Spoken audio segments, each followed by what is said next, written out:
began with a lightning strike. We thought we were safe, but then alerts came. The light outside was a very strange orange glow. The fire's on its way. January. You are in danger and need to act immediately to survive. The safest option is to take shelter indoors immediately. It is too late to leave. There were fires everywhere.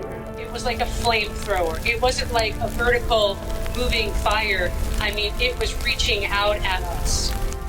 I knew the town was done for.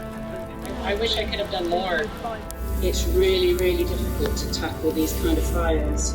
Fear, the impact that it had on my children, and it still does, is so long lasting. It took about 6 months, I reckon, before I started to hear birds again. The art installation is a combination of lights and smoke with a massive surround sound composition created by a composer called Dan Jones. I thought it might also be really interesting to include interview material from victims of fires, but also the people at the forefront, right at the battlefront, fighting the fires, the experts. We need to do a lot to change society to make our lives more sustainable.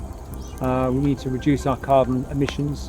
If we don't, we're faced with runaway climate change. A child can understand that if it's warmer and things are drier, they burn more easily and they burn more ferociously. So it's a sort of very immersive installation for people to ponder. We've created a 300 metre long route for people to explore in the woodland here in Corby.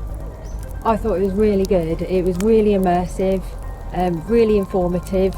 Being in a forest fire, it's so scary. You can't imagine it until you're there and you're experiencing it. It really truly feels like you're actually walking through a fire, you know. It's quite scary at times, you know, with the sounds of the crackling. Very eerie and with the smoke, and it felt very real. It makes you think a lot about the environment and protecting it. So hopefully people will come to this and see it from a different perspective and think twice about what they're doing. It into reality, it makes you realise how possible and how imminent this actually is. Somebody said it was beautiful yet devastating, which I think is exactly the line that we wanted to meet, hopefully, and move you to action.